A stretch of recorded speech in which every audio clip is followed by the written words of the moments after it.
Hi friends, welcome back to my channel మహా ఇంటి రుచులు. ఈరోజు నేను ఒక కొత్త రెసిపీతో వచ్చేసానండి. సమ్మర్ స్పెషల్ రెసిపీ అనమాట, కుల్ఫీ అనమాట. ఇది చాలా అంటే చాలా టేస్టీగా ఉంటుంది. చాలా ఈజీగా హోమ్ రెమెడీస్తోనే చేసేసుకోవచ్చు. ఇంట్లో ఉండే ఇంగ్రీడియంట్స్తోనే సింపుల్గా ప్రిపేర్ చేసుకోవచ్చు. ఈ సమ్మర్లో పిల్లలు ఎవరన్నా ఐస్ క్రీమ్ కావాలి అని మారం చేస్తుంటే ఖచ్చితంగా ఇది ప్రిపేర్ చేసి పెట్టండి. పిల్లలకే కాదు పెద్దవాళ్ళకు కూడా బాగా నచ్చుతుంది. చాలా సింపుల్గా చాలా క్విక్గా అయిపోతుంది. ఇప్పుడు తయారీ విధానం చూసేద్దాం రండి. ఫస్ట్ స్టవ్ ఆన్ చేసుకొని స్టవ్ మీద పాలు పెట్టుకోవాలండి. ఇది 1 లీటర్ పాలు తీసుకుంటున్నాను నేను. అంగన్వాడీలో ఇస్తారు కదా, సో ఆ మిల్క్ అనేది నేను యూస్ చేస్తున్నాను. 1 లీటర్ క్రీమీ మిల్క్ అనేది యూస్ చేయాలండి.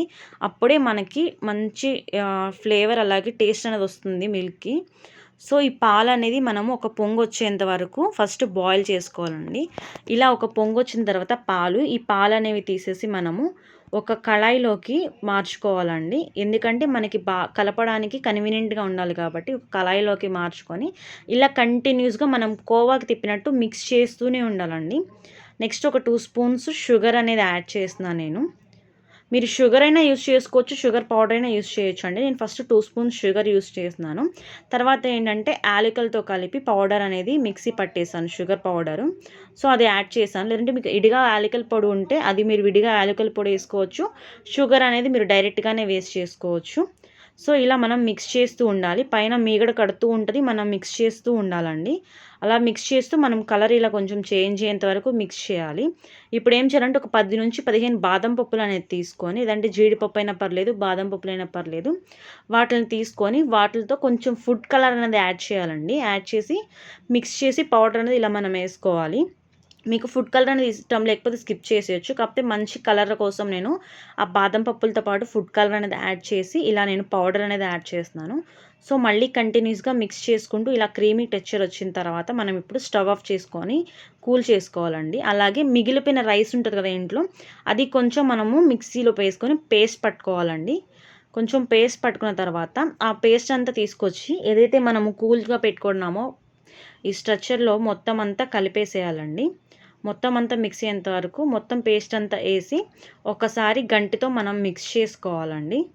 సో గంటితో అనేది మనం ఇలా మిక్స్ చేసిన తర్వాత మనం విస్కర్ ఉంటుంది కదండి, ఆ విస్కర్ అనేది తీసుకొని మనము విస్క్ చేసుకోవాలి. బాగా ఆ రైస్ మొత్తం ఈ మిల్క్లో మొత్తం కలిసిపోయే విధంగా మనం బాగా విస్క్ చేసుకోవాలి.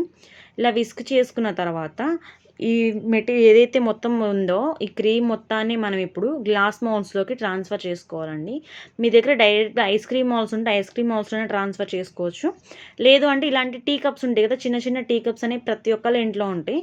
వాటిల్లోకి మనం ప్రిపేర్ చేసిన మిక్చర్ మొత్తం యాడ్ చేసుకోవాలండి. సో 1 లీటర్ మిల్క్ తీసుకుంటే నేను మొత్తం నాకు 8 కప్స్ వచ్చినాయండి. సో 8 కప్స్ ఐస్ క్రీమ్ అనేది ప్రిపేర్ అవుతుంది. ఈ 8 కప్స్లోనూ మనం ఇలా పుల్లలు అనేవి పెట్టుకొని దీన్ని ఇప్పుడు తీసుకెళ్ళి డీప్ ఫ్రిడ్జ్లో పెట్టుకోవాలండి. డీప్ ఫ్రిడ్జ్లోనే ఓవర్ నైట్ అంతా మనం ఉంచాలండి. అప్పుడు మాత్రమే మనకి మంచిగా ఐస్ క్రీమ్ అనేది గడ్డగడుతుంది. సో ఓవర్ నైట్ ఉంచేటప్పుడు ఇది కొంచెం గట్టిపడేటప్పుడు మనం పుల్లలు అనేది స్ట్రైట్ చేసుకోవాలి. చూస్తున్నారు కదా, ఓవర్ నైట్ నేను ఫ్రిడ్జ్లో పెట్టిన తర్వాత ఈ విధంగా నాకు కుల్ఫీ అనేది ప్రిపేర్ అయిందండి. పర్ఫెక్ట్ టెక్స్చర్తో మనకి కుల్ఫీ అనేది తయారవుతుంది. ఇప్పుడు ఈ కుల్ఫీని మనము గ్లాసెస్ నుంచి రిమూవ్ చేసుకోవాలంటే జస్ట్ ఒక్కసారి వాటర్లో డిప్ చేయాలండి. జస్ట్ గ్లాస్ని ఒకసారి డిప్ చేసి ఇలా స్క్వీజ్ చేస్తే వస్తుంది. లేదంటే గ్లాస్ని ఇలా మనము కదిపేస్తే మనకి కుల్ఫీ అని చూసారు కదా, పర్ఫెక్ట్గా వస్తుందన్నమాట. చాలా పర్ఫెక్ట్గా చాలా సింపుల్గా తక్కువ ఇంగ్రీడియంట్స్ 2-3 ఇంగ్రీడియంట్స్తోనే మనకి కుల్ఫీ అనేది రెడీ అయిపోతుంది. ఈ సమ్మర్లో పిల్లలందరూ ఇంట్లో ఉంటారు కాబట్టి ఖచ్చితంగా ఈ కుల్ఫీ అనేది చేసి పెట్టండి.